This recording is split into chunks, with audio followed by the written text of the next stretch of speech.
So I guess we'll start off. How does it feel to be a UFC fighter? Yeah, it's great. Obviously, something that I've been working to for pretty much, well, over half my life. So to obviously achieve that goal is great, but also it's only the first step. You know, the work starts now. There's plenty of things to do. So yeah, look forward to it. I want to talk about that fight. I mean, looked very very impressive. There was a little bit of hesitation on Dana White. Did that worry you at all? Like when you started talking about like you're young, were you a little bit nervous that maybe he might say, you know what, we'll give her a developmental deal or we'll invite her back, or were you confident in your performance? Uh, there was a lot of obviously really great fights that night, so I wouldn't have been overly shocked if they had said to go away and get a bit more experience. You know, I didn't get that finish or anything. I don't. I think maybe he was trying to build a little bit of suspense. I really think people put too much weight on like age and stuff these days. At the end of the day, like I'm more experienced than a lot of the girls in there already. And I just fought obviously the LFA champ, so arguably there was no one really left for me to fight that would be a step up outside of the UFC. So, you know, it was 50-50. Like I say, I definitely feel like I could have done better on the night, but also I took it on a few weeks' notice and, you know, there was a lot of other things going on. So, yeah, I was happy with the performance. And at the end of the day, like you say, there was nothing I could do from that point. So I was no point stressing about it. Do you rewatch your fights, and if so, how did you go back and rewatch it, and how did you assess it? Is there anything that you would have done differently, or were you overall like pleased with the way things turned out? There's always room for improvement. Like we watched the fight that night. Funny enough, we went back to the hotel and you know sat down with some cookies and and watched the fight. That was how we celebrated. Um, yeah, like I say, there's always room for improvement. There was obviously plenty of mistakes on my part. As far as how the fight went, I don't, you know, I think I did things well as being overly critical. Like I'm learning to obviously, you know, assess what I did well as sitting there just telling myself off for all my mistakes. But you know, I fought a smart fight. I didn't make any mistakes. Like it might not have been the most action packed like for the full 3 rounds, but also she had a very tricky and very strong game, so it left no room for kind of, you know, silly mistakes. If I was to explode in one of those awkward grappling exchanges, then I would have put myself at risk to get caught. So I think I played a smart fight. You know, I went out there, I did what I needed to do to win. I landed some combos and some, you know, some techniques that we've been drilling in the gym, even just like the week before, like stuff that I was going over with Jack and everyone back home. So I don't think I could be too harsh on myself. Like I said, I'm happy with the performance. There was definitely room for obviously improvements and mistakes were made, but you know, that's the progression of it. You mentioned your experience, and I mean, you are only 21. I think you just turned 21 a few weeks ago, if I'm not mistaken. Um, July, yeah. July, yeah, so a couple months ago. Um, that being said, I mean, you've been fighting for what, since 2014. What got you into the sport so young? And I mean, you look at your career, you only had one loss, and it was via split decision, both pro and amateur. So, how'd you find the sport at such a young age? Uh, so I started karate as like a little bit of a hobby. My mum and my little brother were already doing karate as like a extracurricular thing. Obviously my dad was away with the army a lot, so I kind of ended up going along with them as something to do, just to kind of get out and do some stuff. I've always had like, a very active family, you know, so kind of always been involved in sports anyway.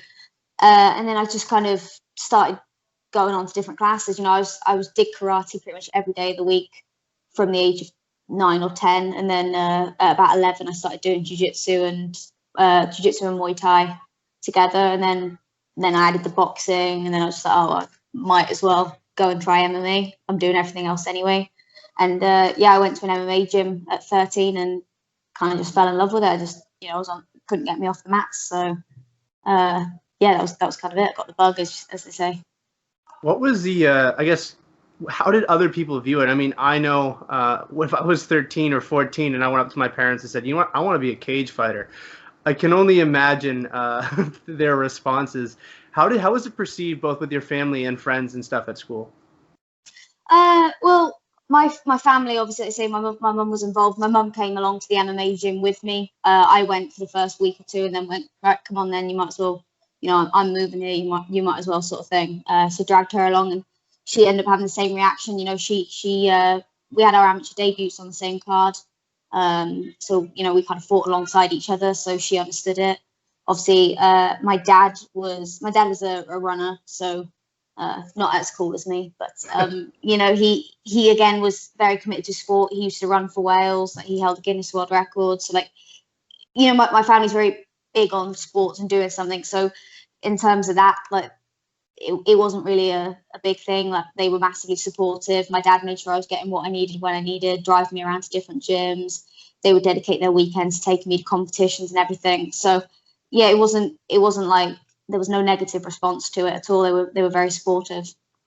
One of the I guess kind of the only positives as an MMA fan throughout the pandemic was the UFC was still pumping out events. As someone who's been in there and competed in front of an empty arena, what was that like? Like, are you someone who kind of feeds off the energy of the crowd, or are you able to drown that out regardless and you didn't even notice? It didn't make a difference to me, to be honest. Like, say when you're in there, like, I'm only really focused on my coaching staff, and like obviously my opponent. So the crowd itself doesn't make too big a difference. Obviously, fighting on Cage Warriors, I've had that experience in front of the big crowds and everything. So it's not like, you know, and also the Contenders would have been in front of a very small crowd, or, you know, no crowd anyway. So in terms of that, it wouldn't be too much difference. But fighting in Cage Warriors, like I say, there's a large crowd, so I'm used to that. So when they do come back to implementing the crowds and everything, it's not going to make too much of a difference for me. But yeah, like I say, it's just kind of like a spa day. You know, I had my coaches there, and you know, there was someone trying to punch me in the head. It's just like every Wednesday here, so it wasn't too much difference. If anything, it was more fun. Yeah, you hear kind of mixed reviews. Some people are like, man, it just feels like a sparring session. Other people, some people like feed off the energy too much, and then it ends up costing them the fight. So it's good to hear that some people it benefited them in a way. Another big change for you is your training at Team Alpha Male. What's that been like, training with, in my opinion, one of the best coaches in the game, and Uriah Faber? Yeah, like, I've been coming out here consistently, like 3 months on, 3 months off for the last few years. So I've already kind of got a good base here. I've got obviously a good relationship with the coaches and my training partners. So to finally make the move out here is something that it was a goal that I set for myself, that I've been saying for quite a while that I want to do it. You know, obviously I love it back home and everything, but out here it's that professionalism. There's that full-time schedule. People are available all day. You know, and there's a lot more, obviously, like I said, professional athletes on the mat. So it's kind of like you're guaranteed bodies for every session. And like you say, obviously for the technical aspect and everything, working with the best coaches in the game. So yeah, I'm really excited to finally make the move out here and be able to focus on my self improvements, as opposed to coming out here for fight camps and focusing like solely on fights and everything. Yeah, it's very exciting. What's the biggest lesson that you've learned from Uriah that you're able to implement now into your fight style? He's very big on like feints and tricks. Obviously, I know a lot of coaches are, but you know, he's got his own. I very much like his style. Like, he's got a lot of sequences, like in terms of the grappling exchanges. I find myself pulling them off a lot. Like, he's very focused on like the chains and how the flow of things goes, as opposed to just singular techniques, which obviously is very beneficial in the sport. I quite like that. Yeah, to us, there's loads. Like you say, he puts a lot of work into me, you know, in class and out of class. And, you know, he's just very big influence on my life. So, yeah, there's loads I could take away from him, to be honest. But, yeah, he definitely, like, his movement and the flow of everything, for sure. One of the I guess one of the countries that have really kind of taken the UFC by storm the past few years is Wales. Jack Shore, Brett Johns. How does it feel to become like part of that movement? And what do you think it'll take before Wales has a major presence in organizations like the UFC and Bellator? Yeah, like I said, there's loads of talent coming through at the moment. Even just on like the local scene, like a lot of the amateur boys are doing really good. You know, there's some high level pros, and then obviously, like you say, you've got like Jack Shore, Jack Marshman, and John Phillips in the UFC. You know, they're all making waves and making a name for Wales. It's great to see. You know, I know there's a lot of talk about trying to get a Welsh UFC card. That would also be great. I'm not sure how it works with venues and everything. But yeah, like I think you said it yourself, they're making waves and they're making a name for themselves, and it's very exciting to see. Your fight has been announced. Was there a little bit of surprise? I know when I first saw it, I was like, are you serious? Like, usually they don't match up two young fighters. It almost feels like one of your your hype trains are going to be derailed. Were you surprised by the matchmaking? And what's your thoughts on Kay Hansen as an opponent?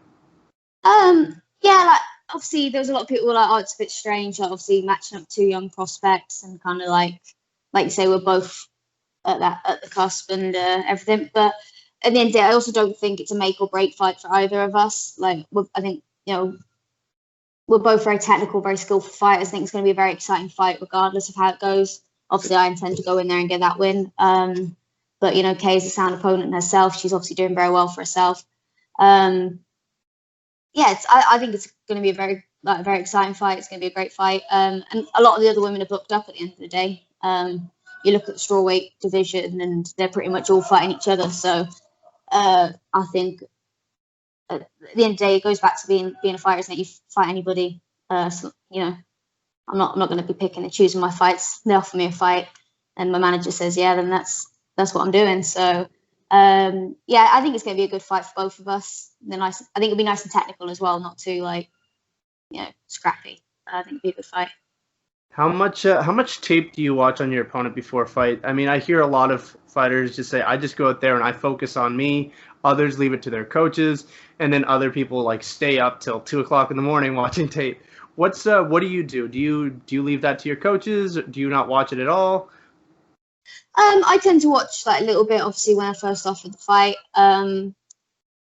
Like my coaches like to study the fights. I sit down and watch it with them, obviously. But once I get into camp, once I'm like 6 weeks out, that's all me. I feel like there's only so much like you can watch it, you can take a few pointers away, but I'm not one of those people who watches and goes, right, I need to do this when she does this. Like at the end of the day, I can look at it and go, okay, she does a lot of this or a lot of grappling or she does a lot of wrestling. I can kind of focus on my counters to that. But I'm not one of those people that likes to break it down to specifics, because at the end of the day, everyone's improving constantly. Like no one is the exact same as their last fight.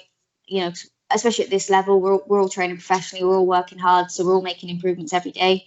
So there's only really so much you can take away from tape. Obviously, I watch a little bit, like say from like far out, but once I get into camp, it's kind of all me, and the main focus is make sure I'm the best version of myself when I get in there. Okay, I'll ask you a couple more questions and then I'll let you go. I know you have some training to do, so I built this platform based on two things. One was making predictions for fights. That being said, two huge title fights coming up next month. Izzy versus Paulo Costa. What's your prediction on that fight? I'm probably the worst person to ask. I absolutely hate making predictions on fights. I quite literally refuse, just because fighting is a game of inches, especially at that level. I really don't think you can call any fights just because, like you say, I hate this, the whole puncher's chance, but there's so many variables, and I think, like I say, at this level, it really comes down to who's putting that little extra bit of work, who's feeling 100% when they step into there. Like it's I prefer to just sit back and enjoy the fights. I really don't like to call them.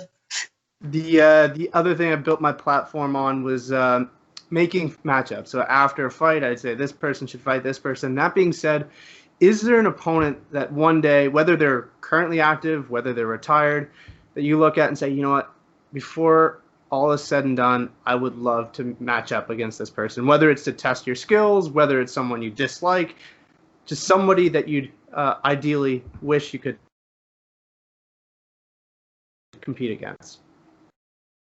Again, I'm probably going to give the most generic fighter answer ever, but like I will fight anybody in the division. In my eyes, I want to obviously fight the best girls out there. So yeah, I'll fight them all eventually, hopefully. But yeah, there's no one in particular. Like I said, there's like you said about obviously the reasons people want to fight. Like I don't have anything personally to dislike anybody. I'm not that sort of person. I'm not a fighter that needs to dislike my opponent in order to fight. I simply just want to get in there and fight the best girls available and test my skills and show everybody that I mean it when I say I want to be the best in the world. So, give it a few years and whoever's number one, I'll have them. All right, I like it. Last question, non-MMA related. I mean, during the pandemic, a lot of people really were able to discover things that they liked about themselves, and sort of things that they hobbies that they may not have found otherwise. Mine, for example, was this podcast. Is there anything that you do in your free time that to help keep your mind occupied, and what sorts of things were you doing throughout the pandemic? I mean, I was still training 3 times a day through the pandemic, but obviously I am very fortunate to live that like pro fighter lifestyle. So I train 3 times a day, and then in between that, I tend to have like either I like to read. I'm currently like 4 books deep into the Game of Thrones series, and I like to paint and draw. So I've actually just made an Instagram for my paintings that I'm going to start posting some stuff on there for. Yeah, so it's just bit of a nerd, really, just painting, drawing, and reading. I love that about fighters. Like they're cage fighters, absolute monsters inside the cage, but then they always something on the side, whether it's video games or painting. They're all normal. Surprisingly. Yeah, I was just getting mocked down there because I had half an hour before this, so I pulled out my pencil case and I was just doing some doodles and stuff, and everyone's like, "You look like a child," but yeah, I just carry around some I always carry around a sketch pad and some pencils, and that's kind of what I do in between. All right, thank you very much for the time. All the best. I think it's November 14th, right? Yeah. Yep. So all the best, and hopefully we can do this again sometime. Yeah, thank you very much. Thanks for having me. All right, stay safe. You too.